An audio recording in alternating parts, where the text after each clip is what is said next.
저는 그 대기과학자고요. 지난 30년 동안 국립기상과학원에서 일을 했어요. 그리고 지금은 은퇴를 해갖고, 은퇴를 했다라고 하는 건 이 사회로부터는 이제 조금 떨어져서 그 마무리를 해야 되는가 이런 쪽으로 좀 생각을 하려고 했는데 제가 이 세상을 약간 좀 소란스럽게 만드는 이런 상황이 되어버렸습니다.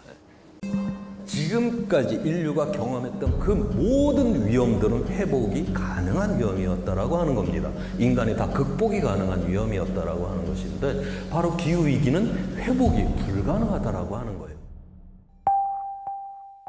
처음부터 여기에 제가 뭐 관심을 갖고 뭐 했다라기보다는 2005년 그때 이제 우연한 기회에 이 대기에 이게 오염먼지, 그 다음에 이런 온실가스 이게 굉장한 어떤 그 신호를 갖다 명확하게 보이고 있구나를 그때 저는 처음 봤어요, 솔직히.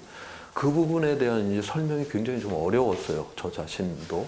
그러니까 지구 평균 온도가 제일 많이 올라갔을 때 15도까지 올라갔었고요. 그 다음에 지금보다 이제 온도가 내려가는 빙기라고 하는 게 지금보다 5도가 낮은 상태예요. 46억 년의 역사.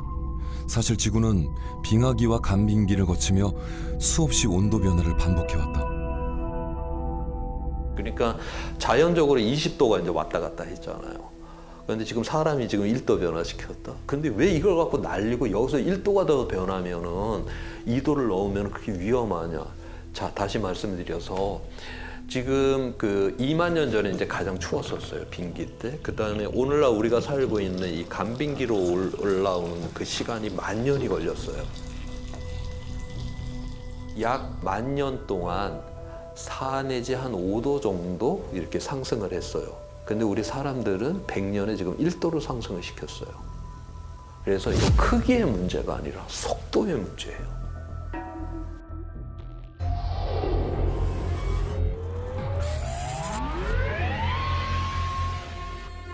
인류 문명의 발달로 한계 온도에 다다르고 있는 지구.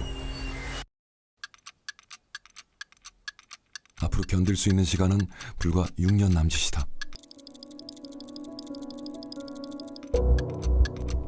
1.5도를 넘어서는 그날, 우리에겐 어떤 일이 벌어질까? 우리가 지구 평균 기온이 상승된다라고 하는 걸 우리가 어떻게 이해를 해야 되냐. 바로 이러한 극단적인 날씨가 너무너무 많이 발생을 해서 농업이 붕괴가 될 정도의 이런 극단적인 날씨가 발생을 한다. 다시 말해서 물이 부족하게 되고 그러면 가뭄이 들고 그럼 식량이 부족하게 되고 생물 다양성이 붕괴가 일어나고 그 다음에 빙하가 녹게 되니까 해수면이 올라오게 되니까 해안에 있는 이런 대도시들이 침수를 당하고 해안 가까이에 있는 이런 우리의 농토들이 바로 바닷물이 들어와서 못 쓰게 돼버리고 그 다음에 이산화탄소가 늘어나는 만큼 바다가 그 이산화탄소를 흡수를 해요. 그럼 그게 탄산 성분이 돼갖고 해양을 산성화시키고 지구는 생명을 풍요롭게도 만들지만 생명을 갖다 완전 멸종을 시킬 수 있는 이런 능력도 갖고 있습니다. 살 수 없다. 그러니까 인간이 완전히 없어진다. 이거는 뭐 그거를 우리가 어떤 특정 시점을 이야기하기는 굉장히 어려운 것 같아요. 근데 그 전에 우리의 삶의 조건은 정말 비참해진다라고 하는 거죠.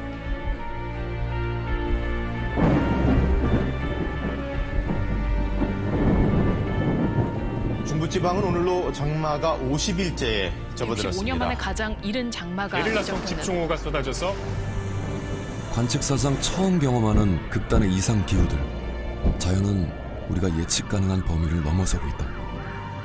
어쩌면 이는 지구가 우리에게 보내는 마지막 경고일지도 모른다.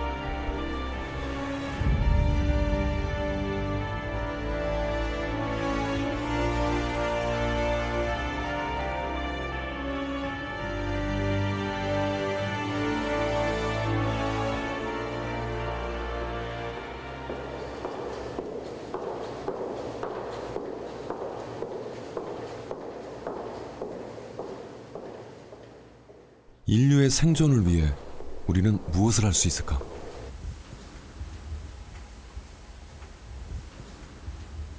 저는 한국과학기술기획평가원에서 일하고 있는 김선교라고 합니다. 현재 화석연료에 의존하는 정도가 대략 한 85% 정도 돼요. 세상을 움직이는 것은 정확하게 보면 화석연료라고 볼 수 있고, 그래서 어떻게 보면 우리는 지난 300년 동안 그 이전 과거 수천 년 동안 이뤄내지 못했던 놀라운 도약을 이뤄냈지만 지구를 위해, 정확하게는 인간에게 적합한 지구를 위해서는 바람직하지 않다라고 볼 수 있겠죠. 그래서 에너지가 바뀐다는 것은 모든 것을 바뀐다. 그 변화의 시작점에 우리가 지금 서 있다라고 생각을 합니다. 한 해 동안 인류가 뿜어내는 온실가스 배출량은 무려 500억 톤이 넘고 그 중에 상당수가 에너지를 생산하는 과정에서 발생한다.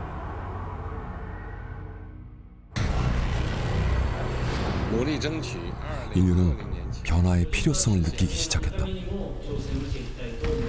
모든 영역에서 탄소 중립을 강력히 추진해 나가겠습니다. 2050 탄소 중립 사회를 향한 담대한 첫걸음입니다.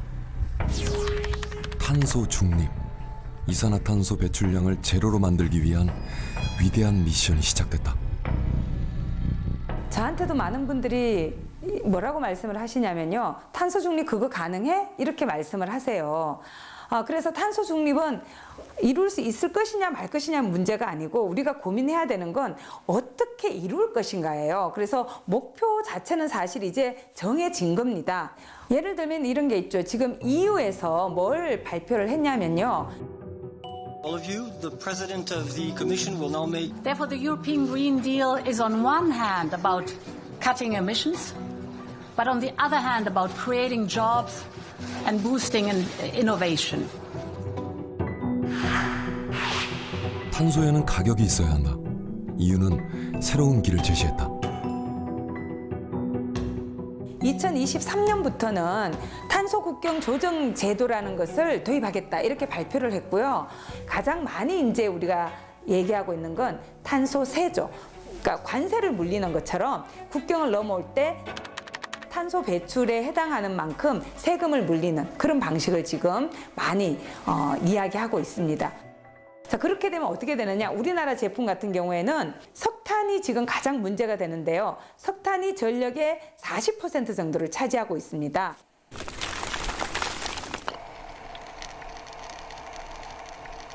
그래서 석탄이 들어간 전기를 썼기 때문에 배출되는 CO2만큼 세금을 내고 들어라 이렇게 되는 거죠. 이게 이제 게임의 규칙이 바뀐다는 거예요.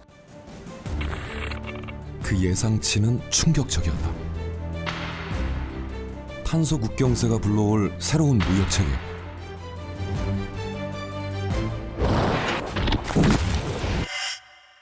변화는 더 이상 선택의 문제가 아니었다.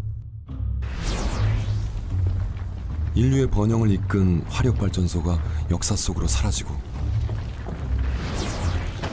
세계는 이제 탈석탄을 목표로 하고 있다.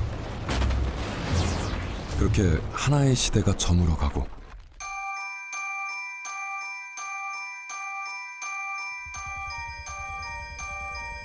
인류는 새로운 출발점에 섰다. 기후변화에 대응하고 지속가능한 에너지원을 얻기 위해서 세계는 에너지 전환에 뛰어들고 있다. 지금은 이제는 뒤로 미룰 수 없는 시점까지 다가왔다. 어떻게 보면은 선진국보다는 거의 5년에서 10년 뒤쳐져 있다라고 보시면 될 것 같고요. 풍력과 태양광 기준으로 본다면 5%가 되지 않는데 적게 사용하고 있거나 실험적으로 사용을 하고 있는 이런 기술들도 빨리 발전시켜서 활용을 해야 탄소 중립을 달성할 수 있다. 바람이 많은 섬 제주. 해안도로를 따라가다 보면 쪽빛 바다 위를 수놓는 거대한 풍력 발전기를 만난다.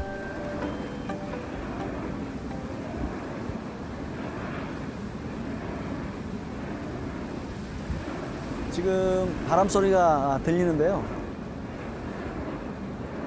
저희 업계에 종사하는 사람들은 이 소리가 굉장히 아름답게 들립니다. 자장가처럼 들립니다.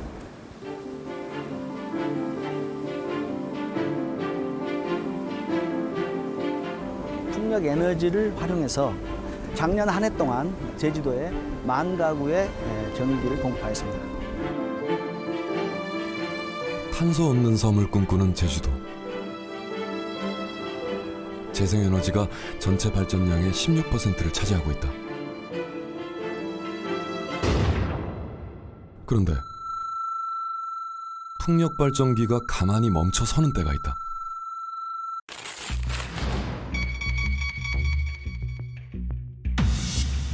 대체 그 이유가 뭘까? 재생에너지가 늘어남으로 있어서 거래소에서 전력을 내보내지 마십시오라고 하는 이제 출력 제한 같은 것들을 하고 있고, 제주도 같은 경우에는 작년에 77회가 넘었고 올해 이제 100회가 넘는 출력 제한이 있을 것으로 예상되는데, 그럴 경우는 거기에 대한 손실이 생기는 겁니다. 일정하지 않은 바람의 세기가 문제였다. 풍량에 따라 전기 생산량도 요동쳤다. 바람이 불지 않으면 또 전기를 생산하지 못하는 한계성이 있죠. 그래서 불확실하다, 불확실성이 크다라는 이야기를 하고요. 바람의 세기 역시 일정하지 않기 때문에 들쑥날쑥하다라는 의미에서 간헐적이다라는 표현을 해요. 인간의 예측을 넘어서는 자연의 힘. 그 불확실성을 극복할 수 있는 방법은 없을까? 잉여 에너지를 저장하고 운반할 수 있는 가장 우수한 에너지 캐리어를 많은 그 과학자들도 그렇고 지금 선진국에서 그 해답은 바로 수소였다. 수소가 갖고 있는 임팩트, 이 H2 수소를 만들어서 수소가 보완해줄 수 있다. 수소가 할 수 있습니다. 바람이 만들어낸 에너지를 수소로 바꿔서 저장할 수 있다는 것. 그리고 이 수소는 필요할 때 전기를 생산해낼 수 있는 중요한 에너지원이 된다. 특히 재생에너지는 지금보다 더 빠르고 더 많이 설치돼야 된다라는 이야기를 해요. 재생에너지가 많아지면 그러한 단점을 보완하는 수단이 더 중요해진다라고 보시면 될 것 같고, 그게 바로 수소가 될 수 있기 때문에 수소가 더 주목을 받는다고 보시면 될 것 같습니다. 독일은 지난해 6월 국가 수소 전략이라는 걸 발표했습니다. 선진국마다 이 수소 경제를 선점하려고 뛰어들었는데요. 벌써 수소 산업 우위를 선점하기 위해서 경쟁을 시작했는데 바야흐로 수소 시대의 서막이 올랐다. 수소 로드맵을 내놓은 EU는 약 640조 원을 쏟아붓기로 했습니다. 우리 정부도 수소 경제 활성화 로드맵을 발표했다. 2040년까지 수소차 620만 대를 보급하고 수소 충전소도 1200개소로 늘릴 계획이다. 연료전지 시장을 확대하기로 했고, 수소 경제를 선도하기 위한 세계 최초의 수소법이 제정됐다. 저는 지금 이제 정부에서 추진하고 있는 탄소 중립 시나리오 작업을 하는데 참여하고 있거든요. 이 시나리오 결과가 나오게 되면 아마 큰 충격을 받으실 만큼 엄청난 내용들이 들어있어요. 하면서도 저는 이래도 될까에 대한 우려를 섞을 만큼 엄청난 이제 변화를 50년까지 예고를 하고 있습니다. 약 20년 전, 한 미래학자는 수소를 중심으로 인간 문명, 세계 경제, 그리고 권력 구조가 재편될 것이라고 예고했다. 10년 전의 태양광, 10년 전의 풍력이 지금의 수소라고 생각을 하거든요.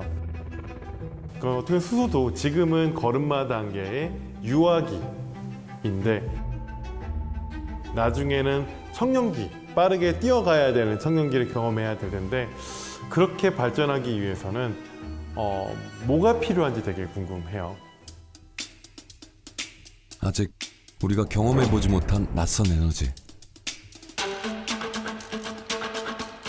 그 길을 묵묵히 걸어온 과학자가 있다.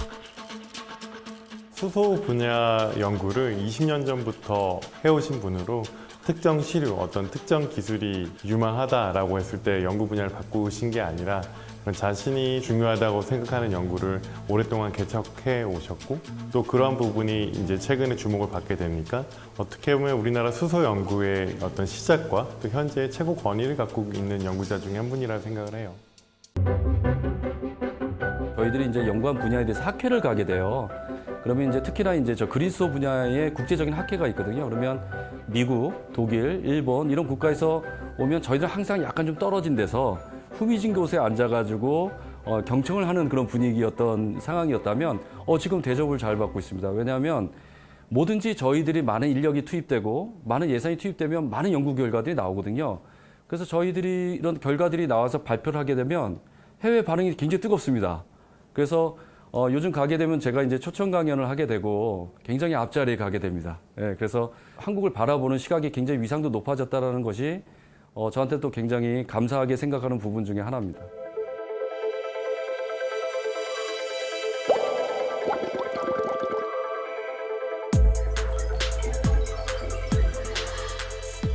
원소 기호 1번 H 하이드로겐. 140억 년 전 우주 대폭발이 일어났을 때 최초로 탄생했던 물질이 바로 수소다. 우주에 뭐 질량으로는 75%, 부피로는 90% 이상이 존재한다고 합니다. 저도 눈으로는 좀 볼 수가 없는데 지구상에 굉장히 많은 원소 중에 하나라고 말씀을 드릴 수 있고요. 근데 안타까운 것은 수소 자체가 단독으로 존재하지 않고 화합물 형태로 존재를 해요.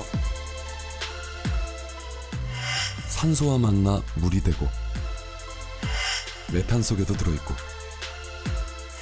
질소와 만나 암모니아라는 이름이 붙기도 한다. 이렇듯 수소는 여러 화합물의 형태로 존재하고 있다. 결합력이 굉장히 높다 보니까 그 수소를 거기서 잘라서 단독으로 빼내는 기술이 또 굉장히 에너지가 많이 소모되는 그런 부분이 있기도 합니다. 수소는 혼자 있지 않고 계속 누군가와 같이 있는 존재라고 보면 되겠네요. 네, 그렇습니다. 근데 박사님이 하시는 연구는 누군가의 같이 있는데 그 누군가를 떼내는 일을 하시고 있다고 보시면 되겠네요. 예, 굉장히 미안한 상황입니다. 예.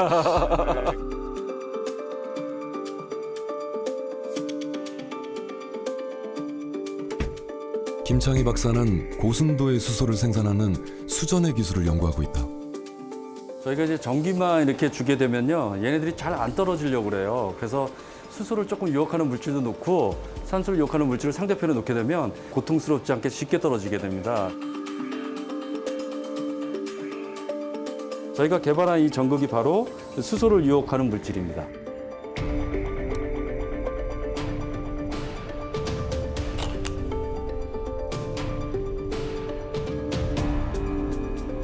전극을 물속에 넣고 전기를 가하게 되면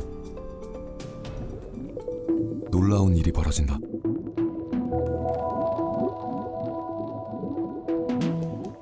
전극 주변에 발생되는 바로 이 기포가 미래의 에너지원 수소다.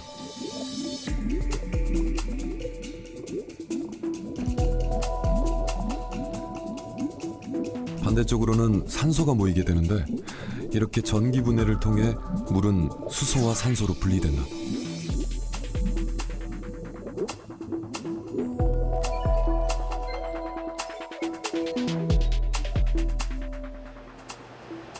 이러한 원리로 수소를 얻을 수 있는 게 바로 수전의 장치다. 아까 우리가 거기서 봤던 게 수소를 유인하는 전극인데요. 검은색이었잖아요. 이게 이제 크게 만들면 이런 식으로 커지게 됩니다. 그리고 자세히 보면 안에 이제 기공들이 있어가지고 수소들이 쉽게 빠져나갈 수 있게끔 한 거고요. 아까 조그만 실험실에서는 안 보였지만 이게 산소를 유인하는 극입니다. 이 부분은 수소가 산소가 이렇게 분리가 되면 더 이상 합쳐지지 않게끔 정확하게 나눠주는 역할을 좀 하고 있는 부분이에요. 이런 것들이 이제 햄버거나 샌드위치처럼 차곡차곡 쌓여가지고요. 수소를 발생하는 전체의 스택이라는 장치가 만들어지게 됩니다. 84%의 높은 효율로 하루에 4kg의 수소를 생산할 수 있었다. 이 수전의 장치는 세계적인 수준이라는 평가를 받게 됐다.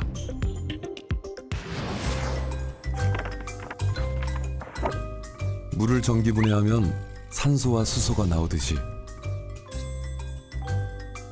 이 방식을 거꾸로 하게 되면 수소와 산소가 반응하면서 전기가 발생하고 순수한 물이 생성된다. 이러한 원리를 이용한 것이 바로 수소 연료전지다.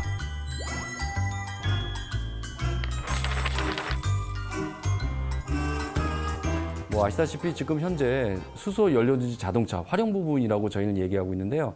그 부분은 우리나라가 세계 1위입니다. 그래서 과거에는 뭐 미국이라든가 뭐 일본의 뭐 기술을 어떻게 보면 팔로우해 가는 추격형이었다고 하면요. 지금은 일본이나 미국보다도 더 앞서 있는 최고 수준의 기술을 갖고 있습니다. 우리와의 기술 협력을 위해 세계가 손을 내밀고 있다. Korea has become a global leader in the area of hydrogen development and fuel cell technology. Have an MOU with our counterparts in Korea, the Hydrogen Association in Korea. So we're very excited and encouraged to learn what Korea is doing, along with being able to tell the story of what's happening here in the United States.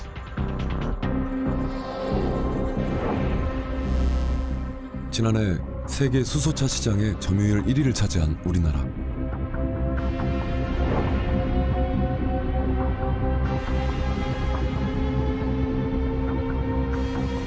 그 뒤엔 오랜 시간 연료전지를 연구해온 이들이 있다.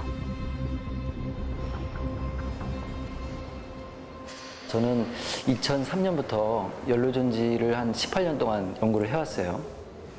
사실 이제 학교에 있을 때 제가 연료전지를 하겠습니다 했더니 저희 이제 지도 교수님도 연료전지 좋을까? 뭐 이런 얘기도 많이 하셨어요.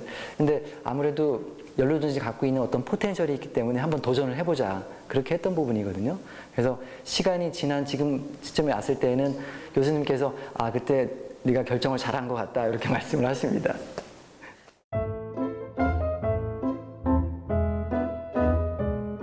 수소 연료전지 기술에서 세계를 선도하고 있지만 아직까지 부정적인 인식이 존재하는 것 또한 사실이다. 아무래도 수소하면은 야 그거 안전해? 이렇게 많이 생각을 하거든요. 어떤 분들은 그 수소폭탄 관련된 거 아니야? 근데 수소폭탄에는 함정수소를 사용하거든요. 그거는 정말 힘든 수소고 수소차에는 정말 깨끗한 순수수소가 사용되고 있어요. 그래서 그거랑은 좀 다른 얘기입니다. 그리고 사실은 저도 영화를 좋아하는데 터미네이터 2 거기에서 아놀드 슈왈제네거가 이건 다 쓴 연료전지야 하고 밖으로 확 던지니까 뻥 터지더라고요. 그러니까 이런 영화의 어떤 씬이 편견을 좀 만드는 것 같아요. 전혀 다른 얘기고요. 그렇기 때문에 더욱 극한의 조건에서 안전성 테스트가 이루어졌다. 화염과 총격 시험을 통해 수소 연료 탱크의 내구성은 물론 화재 발생 시에도 안전함을 확인했다. 사실 뭐 지금 다 주유소에서 다 기름 넣고 있고 도시가스 하고 있지만 아마 처음에 들어왔을 때는 대부분 다 두려움을 많이 가지셨을 것 같아요. 근데 우리가 익숙해지고 이게 우리가 이제 관리 가능한 영역에 들어왔다고 생각하면서부터는 뭐 매일매일 이거 폭발하면 어떻게 하지? 걱정하면서 하시는 분은 없으세요. 수소는 아직 익숙하지 않은 것 같습니다. 이건 나온 지 얼마 안 됐고 또 사실 우리가 기본적으로 익숙하지 않은 거에 대한 두려움도 있기 때문에 좀 많은 분들이 좀 두려워하지 않으신가. 그래서 그런 오해들은 좀 시간이 좀 지나고 우리 생활 주변에서 많이 쓰인 것을 보고 또 실제로 많이 쓰이게 되면 좀 더 이제 이런 것이 좀 더 완화될 수 있지 않을까라고 생각이 되고 있습니다. 수소는 생산 방법에 따라 세 가지로 구분된다. 먼저 화석 연료를 기반으로 하는 그레이 수소. 우리가 이제 일반적으로 직접 뭐 생산하려고 하는 게 아니라 다른 거 생산하다 보니까 폐기물처럼 막 나오는 게 있어요. 뭐 가장 대표적으로는 뭐 석유화학 공장 같은 데서 가공하는 처리하다 보면 알게 모르게 수소가 많이 떨어져 나옵니다. 석유화학 공정에서 얻어지는 부생수소는 이산화탄소 배출로부터 자유로울 수가 없다.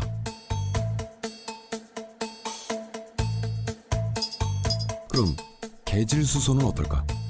뭐 천연가스라든가 LPG라든가 나프타를 활용해서 수소를 개질이라는 방식 또는 추출이라는 방식이 있는데요. 더 쉽게 말씀드리면 찌는 거예요, 그냥. 천연가스를 고온고압에서 분해하는 과정에서 이 역시 이산화탄소가 발생한다. 그래서 CO2가 그냥 자연적으로 배출된다면 그건 그레이 수소가 맞고요. 그리고 이산화탄소를 포집해서 이걸 땅에 저장한다든가 이런 방법을 하게 되면은 이걸 블루수소라고 저희들은 얘기를 하고 있습니다. 블루수소는 그레이 수소를 만드는 과정에서 발생한 이산화탄소를 특수한 장치를 통해 포집하여 탄소 배출을 줄인 수소를 말한다. 가장 궁극적으로 청정하다고 말씀드릴 수 있는 그린 수소는 물로부터 수소를 만들어내는 방법입니다. 그걸 만들 때 저희들이 일반적인 전기를 쓰면 안 됩니다. 깨끗한 재생에너지, 풍력이라든가 태양광을 써야지만 저희들이 궁극적인 그린 수소라고 말씀드릴 수 있겠고, 그렇게 되면 이산화탄소가 전혀 발생하지 않는 장점을 갖고 있습니다. 아직은 화석연료 기반의 그레이 수소 비중이 높은 상황. 그럼에도 수소를 청정 에너지라고 볼 수 있을까? 그린 수소가 들어오기까지 시간이 아직은 굉장히 필요합니다. 왜냐하면 재생에너지도 보급이 더 돼야 되고, 그때까지 이 모든 것들을 다 기다려야 되는 건가? 나는 저는 아니라고 보고요. 그러면서 우리가 필요한 지금 그레이 수소가 맡고 있었던 그 부분이 그린 수소로 다 전환이 될 수 있기 때문에 기존의 인프라를 그대로 활용할 수 있다는 장점을 갖고 있습니다. 그러니까 우리가 갑자기 미적분을 갖다 해야 된다고 해서 덧셈 뺄셈 안 하고 중학교 과정 거치지 않고 바로 고등학교 과정에 넣으면 우리가 할 수 있을까요? 그거는 저는 어떻게 보면 그 단계가 다 필요한 기술들이고, 그 부분을 통해야지만 제대로 된 미적분을 풀 수 있다라고 저는 생각을 할 수 있습니다. 우리 아들이 고3이라. 하지만 재생에너지망이 확보된다면 수소로 전환해서 오래 저장할 수 있게 된다. 지난해 우리나라에는 세계 최초의 부생수소 발전소가 문을 열었다.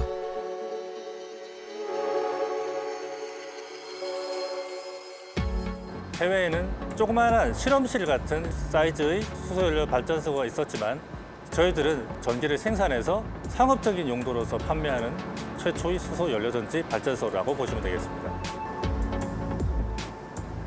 지금 보시는 이 기기가 수소연료전지입니다. 이거 하나가 작은 발전소라고 보시면 되고요. 이거 똑같은 게 114개가 있습니다. 이 수많은 연료전지에 공급되는 수소는 바로 인근에 위치한 공장으로부터 얻어진다. 석유화학 공정에서 발생하는 부생수소가 파이프라인을 통해 이곳 발전소로 보내진다. 여기서 정제 과정만 거치면 연료전지를 통해 전기가 생산되는 것이다. 저희 공장에서 하루 발전량은 50메가와트고요. 이 50메가와트를 365일 발전하기 때문에 약 40만 메가와트의 발전을 하고 있습니다. 그 발전량으로는 그 인근 서산시 인구가 약 16만 정도 되는데, 그 16만 인구가 1년간 사용할 수 있는 전기량이다라고 보시면 되겠습니다. 혹시 발전 과정에서 이산화탄소가 발생하지는 않을까? 부생수소를 생산하는 과정에서 친환경이지 않은 부분이 있겠죠. 근데 부생수소 그 자체를 활용한 수소연료전지 발전소에서는 장단컨대 아무것도 발생하지 않습니다. 오로지 물과 전기만 발생이 됩니다. 현재는 석유화학 공장을 통해서 받고 있지만, 수소를 생산하는 시설 자체가 친환경이 된다면 100% 친환경 발전을 할 수 있을 거라고 봅니다. 재생에너지의 가변성을 보완할 수 있는 새로운 에너지. 수소의 생산, 저장, 활용까지 생태계가 구축된다면 새로운 시대를 맞이할 수 있지 않을까? 이상적으로는 국내에서 만들어낸 재생에너지 가지고 수소를 만들어서 쓰면 제일 좋습니다. 근데 다른 나라에 비해서 상대적으로 그렇게 또 싼 자원도 아니고 단가에 맞추기도 좀 힘듭니다. 그렇다면 우리나라가 앞으로 그린 수소 체계로 가기 위해서는 고민이 많이 됐습니다. 이거는 우리의 고민뿐만 아니라 옆 나라 일본이라든가 이런 나라도, 심지어 독일 같은 재생에너지가 많은 나라도 고민을 많이 했고요. 그 결과 이제 나온 결론이 그러면 차라리 수입을 하자라는 것입니다. 근데 사막 지역에서 태양광을 대규모로 한다고 해서 거기서 만든 전기를 태평양 바다를 가로질러서 전선을 연결하는 게 너무 어려운 거죠. 근데 수소라는 게 등장하면서 이렇게 만든 전기를 수소로 전환하고 배에다 실으면 그 재생에너지가 부족한 국가 또는 재생에너지의 수요가 있는 국가에 공급할 수가 있습니다. 이거는 수소를 공급하는 게 아니라 사실은 태양광 풍력 자원을 수소로 전환해서 우리나라로 가져오는 새로운 수단이 되는 거죠. 햇빛, 바람 등의 자원이 풍부한 나라에서 우리의 기술로 그린 수소를 생산해서 운송해 온다는 것이다. 수소는요, 단위 무게당 재생에너지를 저장할 수 있는 밀도가 화석연료의 약 3배 가까이 됩니다. 화석 연료로 같은 무게로 3번을 운송할 거를 우리가 수소를 사용한다면 한 번에 운송할 수 있는 거거든요. 에너지를 담는 그릇, 재생에너지의 저장소 역할을 할 수 있는 수소, 인류에게 풍요를 주었던 석유의 역할을 이제 수소가 대신할 수 있을 것이다. 우리가 수소 기체로 갖고 오는 게 굉장히 어렵거든요. 따라서 이제 부피 대비 에너지 밀도가 높은 어떤 액상화된 에너지 운반체가 필요합니다. 우리나라에서는 이 암모니아에 저장된 수소를 추출해서 사용할 수 있게 하는 암모니아 관련 기술을 개발하고 있습니다. 암모니아를 활용해 액상화한 수소를 운반하고 다시 수소를 추출해내는 과정이다. 여기서 보는 시스템은 이제 시간당 1000리터 이상의 수소를 추출할 수 있는 시스템인데요. 최근에는 이제 다양한 기관들과 같이 협업을 해서 시간당 2만 리터 이상의 수소를 추출할 수 있는 시스템 실증을 완료를 하였습니다.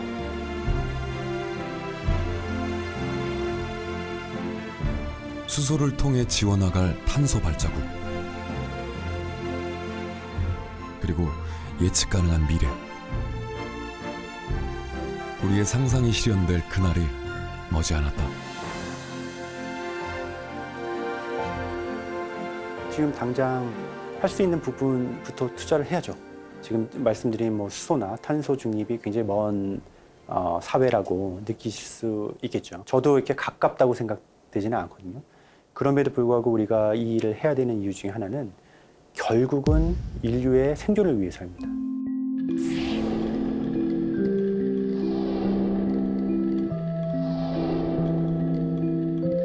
인류 문명의 위기 앞에서 우리는 다시 방법을 찾을 것이다.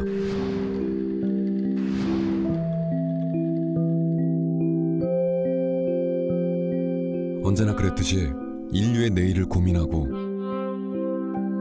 끊임없이 도전하는 이들의 숨은 노력이 있기 때문이다. 특히 연료전지처럼 어떤 기술 장벽이 높은 연구 분야에서는 실패는 일상인 것 같아요. 기술을 ABC를 개발했는데 어쩔 때는 ABC가 다 페일일 수도 있거든요. 지금 어떤 책이냐면 우리가 연구 개발을 얼마큼 하겠다고 했는데 목표에 도달을 못했어요. 그러면 과제 실패가 되면 3년 정도 다시는 과제를 못해요. 참여 제한이 걸립니다. 연구로서 완전히 식물인간이 돼버리는 거예요. 그러니까 어떻게 하냐면 실패하지 않는 연구를 하게 되는 거예요. 근데 지금은 그런 그 제도 자체를 지금 정부에서 바꾸고 있는 단계라고 저는 알고 있습니다. 실패도 할 수 있는 사회로 가고 있다는 거죠.